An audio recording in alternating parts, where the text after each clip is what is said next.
آپ جانتے ہیں قرآن میں صبر پر اتنا زور کیوں دیا گیا ہے؟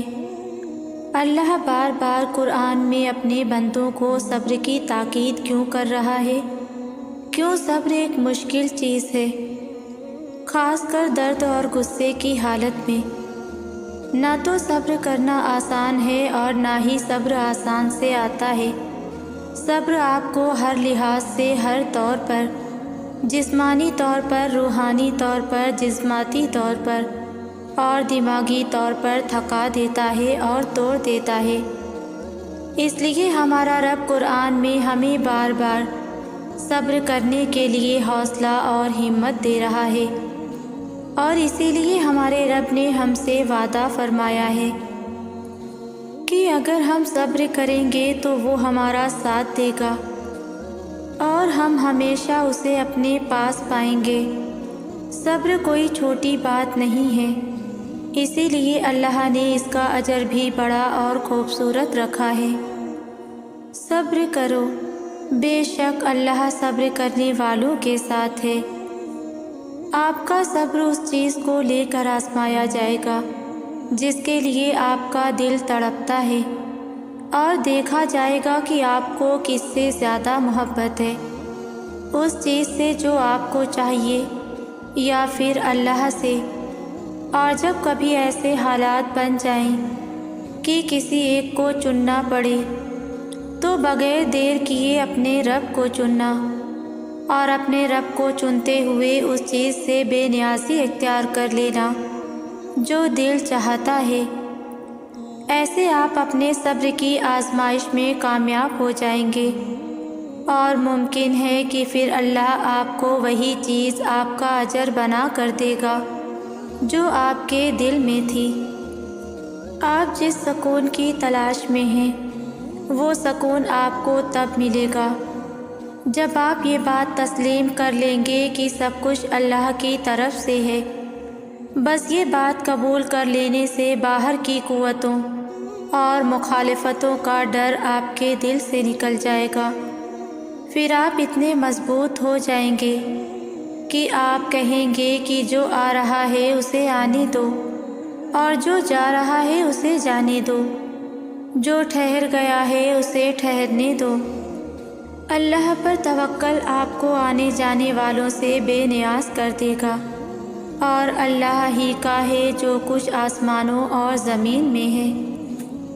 اگر آپ کو بھی اپنی زندگی سے یہ شکوہ ہے کہ آپ کو کوئی سمجھنے والا نہیں ہے، آپ لوگوں کے ہجوم میں نہ جانے کب سے تنہا پھر رہے ہیں، دنیا میں سب دھوکہ ہے، آپ کے بھروسے اور اعتبار اتنی دفعہ ٹوٹے ہیں کہ اب آپ کسی پر اعتبار کے قابل بھی نہیں رہے، لیکن نہ جانے کیوں یہ خواہش دل سے نہیں جاتی کہ کوئی ہو جو سمجھے آپ کو، کوئی تو ہو جو تسلی دے، کوئی تو ہو جس کے سامنے صرف آپ اپنا حال بیان ہی کر سکیں، کوئی تو ہو جس کے سامنے آپ رو لیں، کوئی تو ہو جو آپ سے آپ کی باتیں کریں۔ جب خواہش ڈالی ہے دل میں تو کیا اس رب نے بندوبست نہیں کیا ہوگا اس سب کا؟ کیا ہے نا پورا قرآن لکھ بھیجا ہے صرف اس لیے کہ آپ اس سے بات کریں۔ اس میں ذکر ہے آپ کا، تسلی ہے آپ کے لیے، اور کیا نہیں ہے اس میں آپ کے لیے؟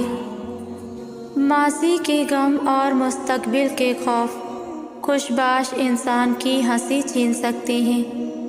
ماضی کے دکھ، گناہ، ٹوٹے دل، ٹوٹے ساتھ، ٹوٹے رشتے ہر اگلے لمحے کو اداس سے اداس کر جاتے ہیں، اسے حزن کہتے ہیں۔ مستقبل کا خوف آپ کو مشکل آنے سے پہلے ہی مشکل میں ڈال جاتا ہے۔ حادثے سے پہلے حادثے کے اثرات آپ کو آ گھیرتے ہیں، لیکن پتہ ہے رب نے کہا ہے کہ جو تقوی اختیار کر لے گا، تقوی یعنی خود کو بچانے کی کوشش، یعنی جو اپنے آپ کے وقت حال پر دھیان دے گا، اللہ تعالیٰ اس کو مستقبل کے ہر خوف اور ماضی کے ہر غم سے بچا لے گا۔ آپ وہی ہیں نا جس کی شدید خواہش ہے کہ آپ کے پاس کوئی رازداں ہو، جس کو آپ کے رازوں کی خبر ہو، جسے علم ہو کہ فلاں وقت آپ کس سچویشن میں تھے، جو جانتا ہو اب آپ کن حالات میں پھنسے ہوئے ہیں۔ آپ کی شدید خواہش ہے کہ کوئی ہو جسے آپ اپنی طرف کی کہانی سنا سکیں، جو صرف آپ کے سننے والا ہو۔ یہ خواہش، یہ ضرورت آپ میں سیٹ کی گئی ہے، پتہ ہے کیوں؟ تاکہ آپ ڈھونڈیں کسی السمیع کو، تاکہ آپ تمنا کریں کسی العلیم کی، آپ کی تلاش کا سفر تاکہ ختم ہو اپنے کل سے مل جانے پر، یعنی اپنے رب کے مل جانے پر، تاکہ آپ کو سمجھ آ جائے کہ جو آپ کی ضرورت ہے وہ صرف آپ کا رب ہے، اس کے بغیر آپ نہیں رہ سکتے، کیونکہ وہی تو ہے جو سننے والا اور جاننے والا ہے۔ اللہ جانتا ہے کہ آپ کے ساتھ آگے کیا کیا ہونے والا ہے، کیونکہ اسی نے ہی یہ سب ہونا ایسے ترتیب دیا ہے۔ اللہ جانتا ہے کہ کب کب آپ ٹوٹیں گے، وہ جانتا ہے کب کب آپ دھوکے کھائیں گے، وہ جانتا ہے کب کب آپ تھک ہار کر ٹوٹ کر رو دھو کر بالآخر اسی کی طرف ہی لوٹ آئیں گے۔ اللہ بار بار آپ کو قرآن میں یہی سب تو یاد کرواتا ہے کہ آپ نے بالآخر اسی کے پاس آنا ہے، آپ کی زندگی بھی اسی کے ہاتھ میں ہے، تو پھر کیوں اسے چھوڑ کر پھر کہیں اور متوجہ ہو جاتے ہیں؟ کیوں خواہشات کے پیچھے بھاگنے لگتے ہیں کہ پھر واپس اللہ تک آنا مشکل ہو جاتا ہے؟ اللہ کو صرف یاد رکھنا ہی اتنا مشکل کیوں ہے؟ اس کو یاد رکھیں گے ہر لمحے تو محسوس ہوگا کیسے وہ آپ کے کندھوں کو بوجھ کو ہٹائے ہوئے ہے، کیسے وہ آپ کے سارے معاملات سنبھالے ہوئے ہے۔ قرآن کہتا ہے اللہ جاننے والا ہے ہر چھپی اور ظاہری چیز کا، وہ بہت زبردست ہے، نہایت رحم فرمانے والا۔ آپ کو زندگی دینے کا مطلب آپ کو گناہوں کے بوجھ تلے دبانا نہیں ہے، نہ اس بوجھ کو ساری عمر اپنے کردار کے ساتھ چپکائے رکھنے کا نام زندگی ہے۔ زندگی تو تحفہ ہے مالک کا آپ کے لیے۔ اپنے رب کو ہم نہیں دیکھ سکتے، نہ سن سکتے ہیں، پتہ ہے کیوں؟ کیوں اس نے خود کو غیب میں چھپا رکھا ہے، تاکہ ہم ڈھونڈیں اس مالک کو، تاکہ یہ جو زندگی یعنی وقت دیا ہے اس میں بار بار اس کو ڈھونڈنے کی کوشش کریں، تاکہ ہم بار بار اس خوبصورت احساس کو محسوس کریں۔ تو پھر آپ کیوں اپنی زندگی کو گناہوں اور گناہوں کے بعد کے بوجھ کی نظر کر کے اپنا وقت ضائع کر رہے ہیں، جو اللہ نے صرف اپنے لیے آپ کو دے کر بھیجا تھا؟ گناہ ہوا ہے تو پھر سے رب کی طرف جائیں، معافی مانگیں اور ڈھونڈ لیں اللہ کو پھر سے، اسی کا نام زندگی ہے۔ آپ کو پتہ ہے ہدایت کی تڑپ ملنا کتنی بڑی نعمت اور کتنا بہترین رزق ہے۔ یہ آپ کو ہر لمحے باور کرواتا ہے کہ آپ کس قدر اہم ہیں، آپ کس قدر رحمان اور محبت کرنے والے رب کے بندے ہیں۔ یہ تڑپ آپ کو بتاتی ہے کہ کتنی بڑی قدر کی بات ہے اس کا مل جانا۔ یہ تڑپ آپ کو بتاتی ہے کہ رب سے محبت ہو جانا کس قدر حسین جذبہ ہے۔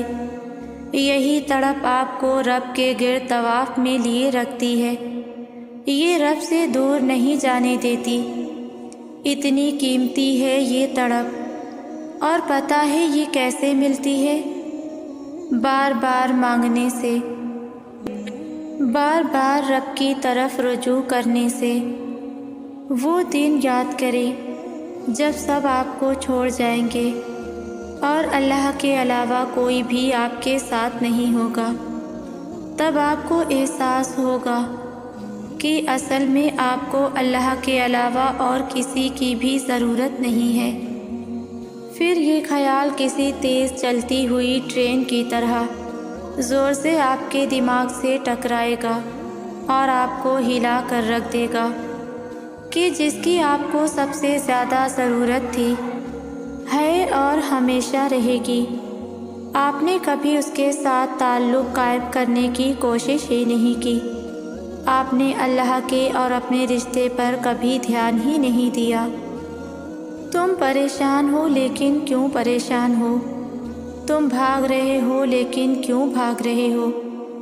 کیوں ہر وقت جلدی میں رہتے ہو جب جانتے ہو کہ اللہ نے وقت بنایا ہے، جب جانتے ہو کہ اللہ نے وقت کے مطابق ہر چیز تمہارے لیے پلان کر رکھی ہے کہ تمہیں فلاں چیز فلاں وقت پر ملنی ہے، تو بلا وجہ بھاگنا اور خود کو تھکانا بہت بڑی بے وقوفی نہیں ہے؟ کیوں اللہ کی بات پر اور اس کی قدرت پر یقین نہیں آ رہا؟ کیوں رکا نہیں جا رہا؟ کیوں عادت ہو گئی ہے پریشان رہنے اور بھاگنے کی، غموں سے، مشکلات سے، اور اپنے آپ سے بھی بھاگنے لگے ہو؟ مگر کیوں؟ اللہ نے مشکل سے مشکل حالات میں صبر کرنے کا کہا ہے۔ اللہ نے درد سے بھری گھڑیوں میں صبر کرنے کا کہا ہے۔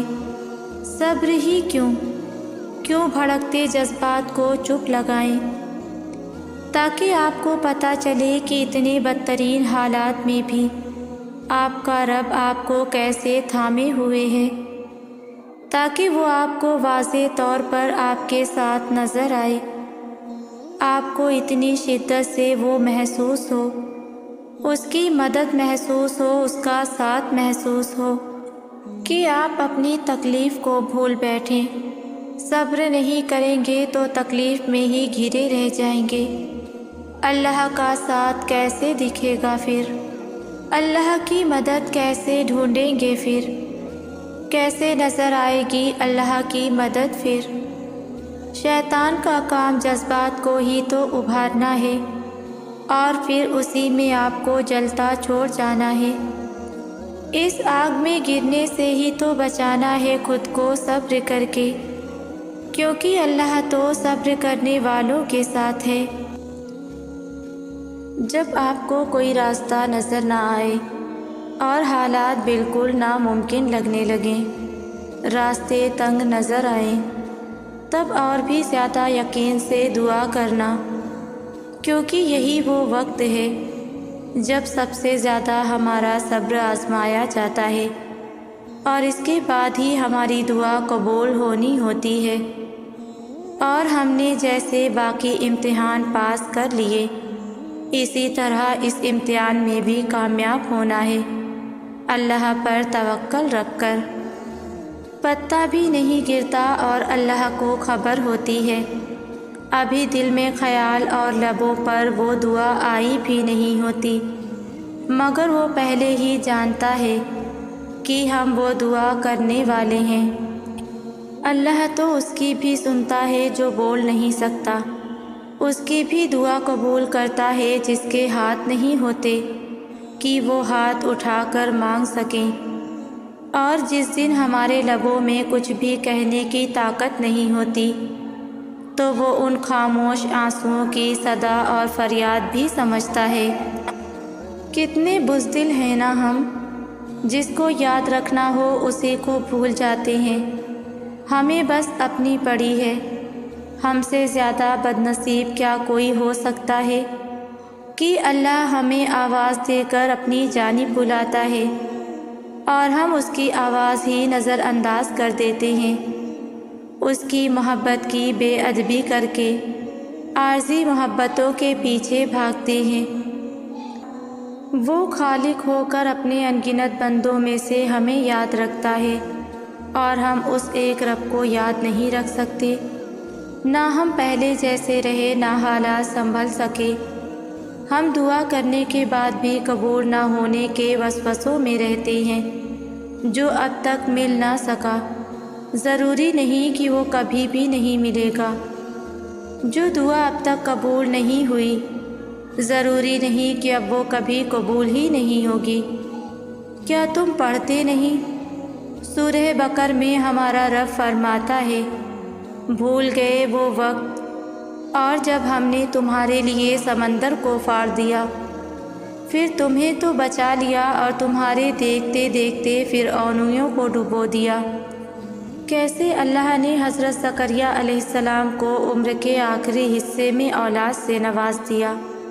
کیسے اللہ نے حضرت مریم کو نکاح کے بغیر بیٹے کی بشارت دی، جو ماں کی گود میں رہ کر لوگوں سے باتیں کرے گا۔ ناممکن سے ممکن تک کا جو فاصلہ ہے وہ بس اتنا سا ہے جتنا تمہارے ایک ہاتھ کا دوسرے ہاتھ سے ہے، اور کبھی کبھار تم اتنے سے فاصلے کو نہیں سمجھ پاتے ہو، کیونکہ تمہارے تخلیق کردہ وسوسے اور تمہاری التجاؤں کے رد ہونے کا تمہارے یقین پہ اتنا حاوی ہو جاتا ہے کہ تم بھول جاتے ہو کہ کوئی ہے جو تمہیں کبھی بھولنے والا نہیں۔ دعاؤں کی طاقت کی انتہا تو یہ ہے کہ اللہ خود اپنے لکھے ہوئے نصیب کے باوجود بھی تمہاری رضامندی کا انتظار کرتا ہے کہ جو تمہیں پسند نہیں اسے اپنے مطابق جتنی دفعہ بھی چاہو بدل لو۔ وہ تو چاہتا ہے کہ تم اس سے مانگو اور وہ تمہاری پسند کو پسند کر لے۔ تمہیں لگتا ہے وہ تمہیں تمہاری رضا کا ایک قطرہ نہیں دے سکتا، جس کی دسترس میں 7 سمندر ہیں؟ تو پھر جس کی ذات اتنی لامحدود ہے کہ دونوں جہانوں میں بھی نہ سما پائے، اس سے محدود دعائیں کیسی؟ وہ مانگو جو پانا چاہتے ہو، پھر یہ مت دیکھو کہ وہ تم پا سکتے ہو یا نہیں۔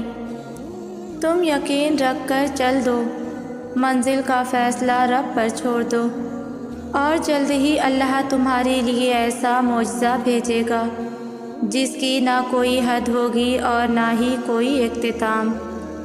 اس خیال میں پھنسے ہو کہ کیا آپ بھی یقین رکھنا چاہیے یا پھر اللہ سے مانگنا چھوڑ دینا چاہیے؟ جب آزمائش کا زور بہت سخت ہو جائے تو جان لینا کہ یہ تمہاری تکلیف کا آخری مرحلہ ہے، کیونکہ معجزے ہونے سے پہلے سب کچھ اتنا ناممکن ہو جاتا ہے کہ اللہ پر یقین رکھنا بھی مشکل لگنے لگتا ہے۔ آسانی آنے سے پہلے چیزیں اتنی بگڑ جاتی ہیں کہ سب ختم ہوتا ہوا دکھائی دیتا ہے۔ تو اگر کبھی زندگی میں تم اس مقام پر پہنچو جہاں لگے کہ اب مانگنا چھوڑ دینا چاہیے، تو یاد رکھنا کہ وہی مقام اللہ نے اپنے کن کے لیے چن رکھا ہے۔ یہی وہ مقام ہے جہاں اللہ نے تمہارے نصیب کا آخری فیصلہ کرنا ہے، اور یہی وہ مقام ہے جہاں تمہیں بہت ساری دعا کرنی ہے اور ہر خوف کو بھلا کر اللہ پر توکل کرنا ہے۔ حالات کتنے ہی خراب کیوں نہ ہو جائیں، تمہیں اللہ کی قدرتوں کا انتظار کرنا ہے، کیونکہ اللہ کی قدرتیں ہی تم تک تمہاری منچاہی چیز لا سکتی ہے۔ اللہ قرآن میں فرماتا ہے، ڈرو مت، میں تمہارے ساتھ ہی ہوں، سب کچھ سن بھی رہا ہوں اور دیکھ بھی رہا ہوں۔ کچھ باتیں انسان اللہ کے سوا کسی سے نہیں کرتا، کیونکہ وہ سمجھ چکا ہوتا ہے کہ یہ عارضی دنیا نے نہیں سمجھنا مجھے۔ اور جب انسان کو یہ پتہ چل جائے کہ جس سے میں سنا رہا ہوں وہ پہلے سے ہی سب جانتا ہے، اس سے بڑھ کر اور کیا بات ہوگی کہ دل اور سوچ پر جو گزر رہی ہوتی ہے وہ اس سے بھی باخبر ہوتا ہے۔ ہمارے اکیلے ہو جانے پر، دنیا کے رد کر دینے پر وہی تو ساتھ ہوتا ہے، دل بن کر، دعا بن کر۔ اور جب بھروسہ اللہ ہے، چاہے وہ وقت گزرنے کا ہو، کسی چیز کے ملنے کا ہو، وہ اپنے بندوں کو مایوس نہیں کرتا۔ کچھ چیزوں کے ملنے پر وقت کے صحیح وقت پر گزرنے پر وسیلے بنا رہا ہوتا ہے۔ وہ سب دیکھ رہا ہوتا ہے اور وہ سب دیکھ رہا ہے۔ وہ سب سن رہا ہوتا ہے اور وہ سب سن رہا ہے۔ تم اللہ سے اپنا ایک گہرا تعلق بنائے رکھو۔ اللہ کبھی بھی انسان کو مایوس نہیں ہونے دیتا۔ وہ اگر امید کا ایک دروازہ بند کر دیتا ہے تو اس کے بدلے 10 دروازے اور کھول دیتا ہے، لیکن ان دروازوں کو دیکھ وہی سکتا ہے جو یقین کرتا ہے۔ اور جانتے ہو یقین کیا ہے؟ تب بھی آگے بڑھنا جب زندگی تھکا کر گرا دے، تب بھی مسکرانا جب مسکرانے کی کوئی وجہ نہ ملے، اور کہنا اللہ تو راضی تو میں بھی راضی، اس چیز کے لیے ہاتھ اٹھانا اور گڑ گڑانا جس کا ملنا ناممکن ہو۔ یہ یقین کی وہ کیفیت ہے جب انسان کا دل چیخ چیخ کر کہتا ہے میرا رب قادر ہے ہر شے پر۔ جب انسان یہ یقین کر لیتا ہے تو کیسے ہو سکتا ہے کہ پھر وہ 2 جہانوں کا بادشاہ اسے اپنی طاقت کے جلووں سے محروم رکھے؟ پھر تو میرا رب کہتا ہے تو نے اب مجھ پر یقین رکھا ہے نا، تو پھر دیکھ میں کہاں کہاں سے اور کیسے کیسے اسباب پیدا کرتا ہوں۔ پھر اللہ وہاں وہاں سے وسیلے بھیجتا ہے کہ انسان دیکھتا رہ جاتا ہے۔ بس پھر ہر محرومی سے وہ انسان کو آزاد کر دیتا ہے اور اپنی محبت کی قید میں رکھ لیتا ہے۔ اور جس کو اللہ اپنی محبت میں قید کر لے اس کے مقدر کی تو کیا ہی بات ہے۔ جب اللہ معجزے کرنے پر آتا ہے تو مجال ہے کسی چیز کی جو رکاوٹ بنے۔ میرا رب تاک راتوں میں جلتا ہوا وہ چراغ ہے جس کے نور سے 2 جہان مہکتے ہیں۔ کبھی نہیں ہوتا کہ اللہ کوئی چیز تم سے لے اور اس کے بدلے کوئی بہتر چیز سے نہ نوازے، اور یہ بھی ہو سکتا ہے کہ جو اس نے تم سے لیا ہے اسے ہی تمہارے حق میں بہتر بنا کر تمہیں واپس دے دے۔ اس کی حکمتیں، اس کی مصلحتیں تم نہیں سمجھ سکتے، لیکن اللہ تمہاری تکلیف سے خوب واقف ہے۔ وہ بس آزماتا ہے کہ میرا بندہ میری محبت کے لیے کس حد تک جاتا ہے۔ دعائیں، التجائیں سب وہ سنبھال کر رکھتا ہے اور پھر ان ذریعوں سے ہمیں نوازتا ہے کہ ہم دیکھتے رہ جاتے ہیں۔ جب وہ 2 جہانوں کا خالق ہو کر ہمارے یقین کی لاج رکھتا ہے تو کیا ہم اس کی محبت کی لاج نہیں رکھ سکتے؟ اس کی رضا میں اپنا دل مطمئن نہیں کر سکتے؟ جب وہ ہمارے لاڈ اٹھاتا ہے تو کیا ہم اس کے ایک حکم پر سر نہیں جھکا سکتے؟ اس جیسی محبت تو کوئی کر ہی نہیں سکتا، مگر ہاں ہم اس کی چاہت کا احترام تو کر سکتے ہیں، اس سے محبت کرنے کی کوشش کر سکتے ہیں۔ تو پھر کیوں نہ اب اس کے حکم کا انتظار کیا جائے اور اب اس سے محبت کی جائے جس کی محبت قربان ہے ہم پر۔ تو کیا ہوا اگر وہ ایک پھول تمہیں نہ مل سکا؟ ہو سکتا ہے سارا باغ تمہارا مقدر ہو، اور میرے رب کو دل خوب مطمئن کرنے آتے ہیں۔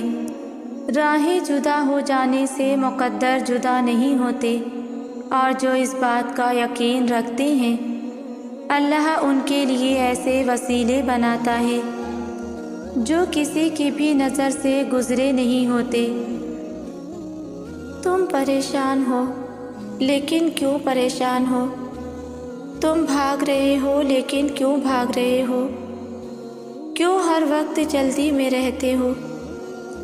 جب جانتے ہو کہ اللہ نے وقت بنایا ہے، جب جانتے ہو کہ اللہ نے وقت کے مطابق ہر چیز تمہارے لیے پلان کر رکھی ہے کہ تمہیں فلاں چیز فلاں وقت پر ملنی ہے، تو بلا وجہ بھاگنا اور خود کو تھکانا بہت بڑی بے وقوفی نہیں ہے؟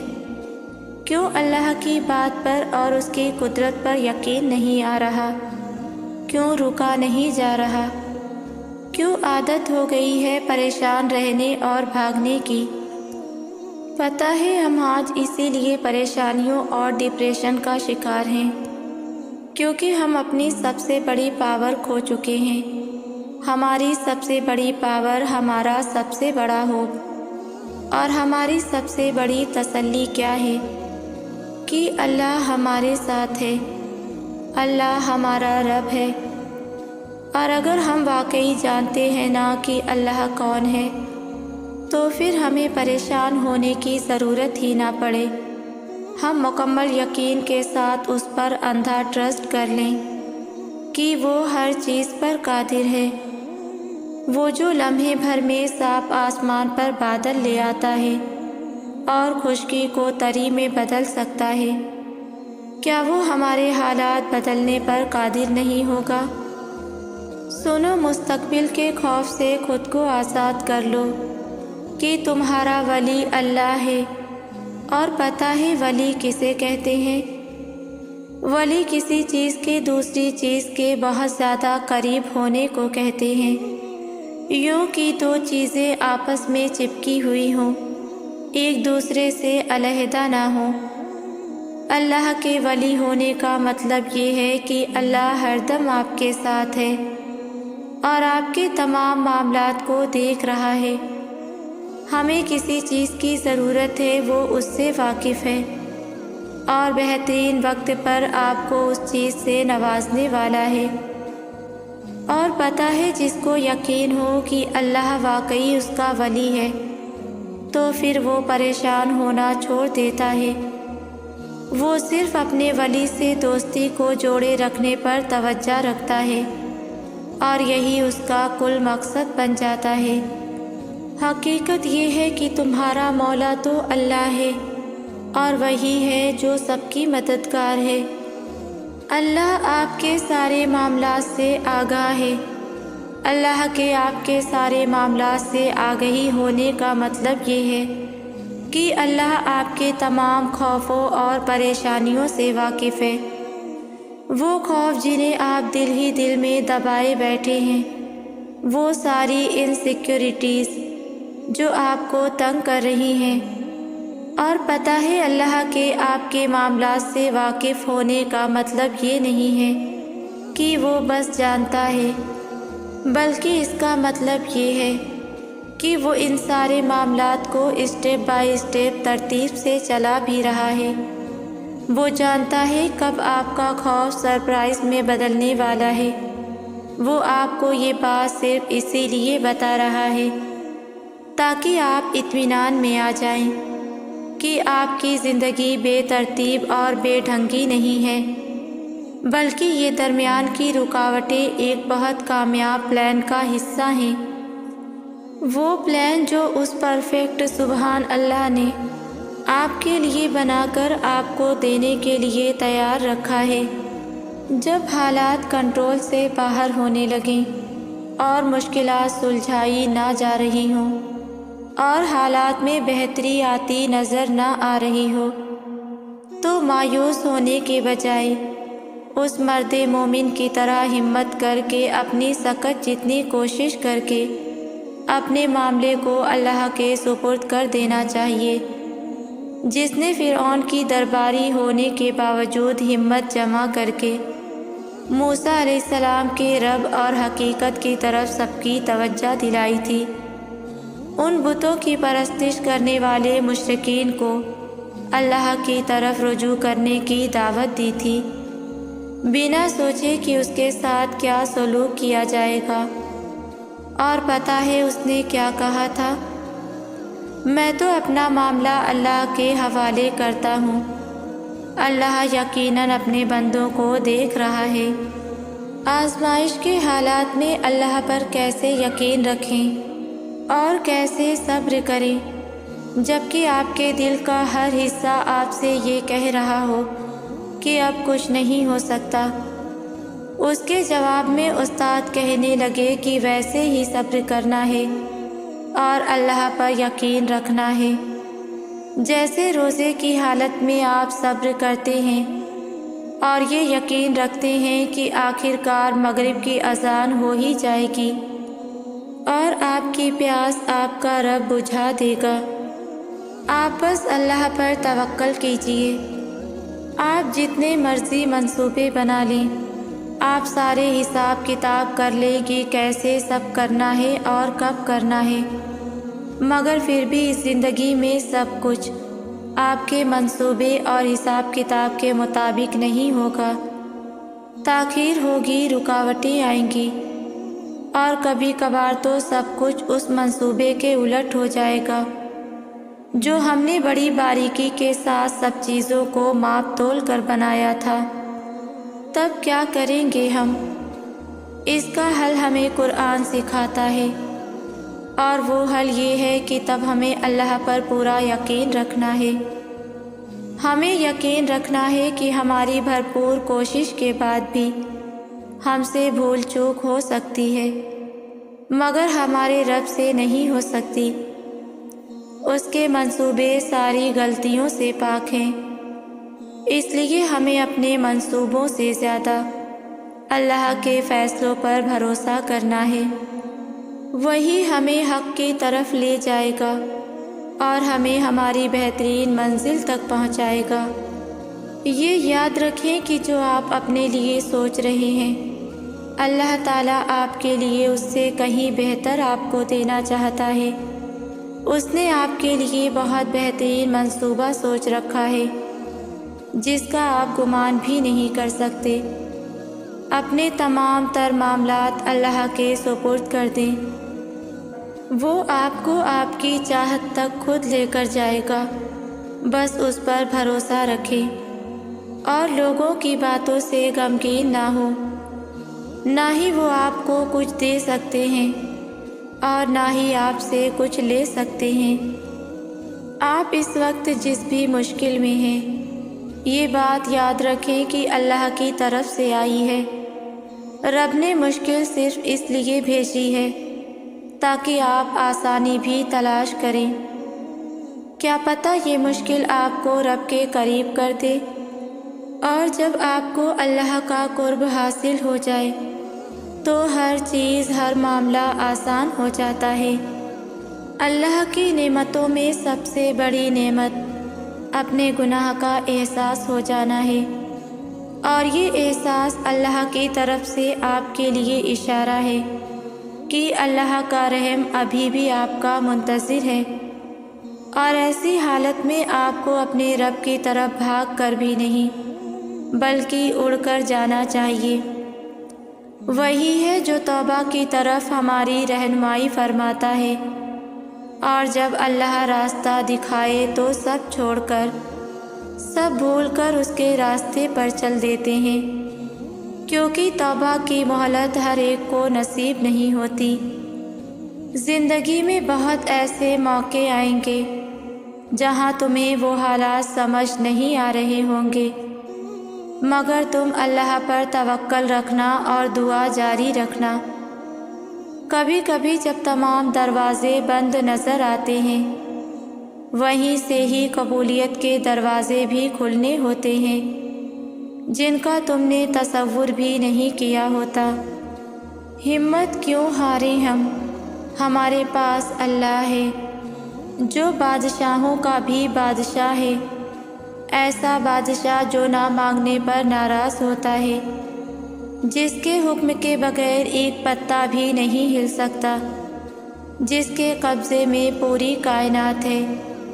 مجھے پورا یقین ہے آج نہیں تو کل اللہ میری اور تمہاری دعاؤں پر ضرور کن فرمائے گا۔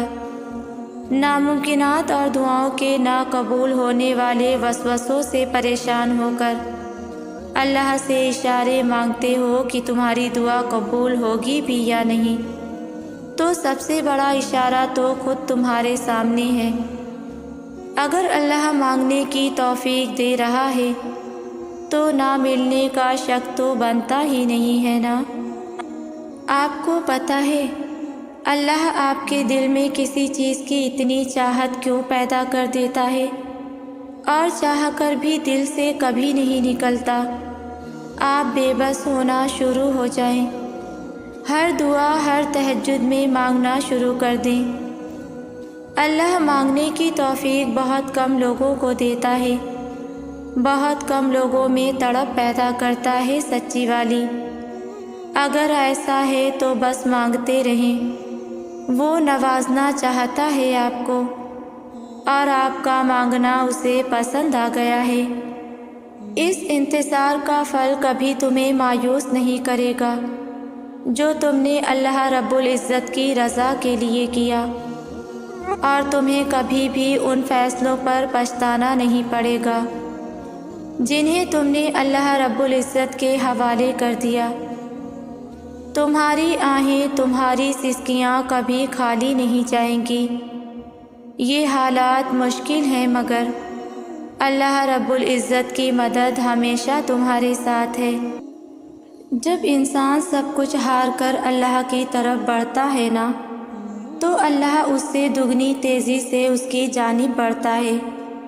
پھر رفتہ رفتہ دل کی کیفیات بدلنے لگتی ہے، درد سکون میں بدلنے لگتا ہے، نامعلوم سی سکون کی کیفیات روح میں اترنے لگتی ہے، مصلحتوں کی اور حکمتوں کی سمجھ آنے لگتی ہے، زندگی پھر سے محسوس ہونے لگتی ہے۔ پھر عرش سجایا جاتا ہے، صبر کے صلے کا تحفہ تیار کروایا جاتا ہے۔ پھر فرشتے بھی سوال کرتے ہیں کہ یا اللہ، یہ تیاریاں کس کے لیے؟ کون سا مہمان آ رہا ہے؟ تو بتایا جاتا ہے آج میرا بندہ کئی برسوں کی تھکن کے بعد، کئی ندامتوں کے بعد مجھ سے صلح کرنے آ رہا ہے۔ پھر اللہ ہمارا انتظار کرتا ہے۔ پھر ہم جب اس کی بارگاہ میں پہنچتے ہیں، اس کی مہمان نوازی میں جو سجدہ کرتے ہیں وہ معمول کے سجدوں سے بہت الگ ہوتا ہے۔ نم آنکھیں اور سسکتے ہوئے ہونٹ اس سکون کا منظر بیان کر رہے ہوتے ہیں جس کے بعد کبھی غم نہیں آتا، بس پھر اس نے تو تھامنا ہوتا ہی ہے۔ اللہ کو تمہارے لوٹ آنے کا انتظار جو رہتا ہے، پھر صلح بھی ہو جاتی ہے اور محبت سے بھی نواز دیا جاتا ہے، اور تم دیکھنا بہت جلد اللہ تمہاری دعاؤں کو کن سے نواز دے گا انشاءاللہ۔ ویورز، ویڈیو کو لائک شیئر کریں، اور ویڈیو کیسی لگتی ہے مجھے کامنٹ میں ضرور بتایا کریں۔ جزاک اللہ۔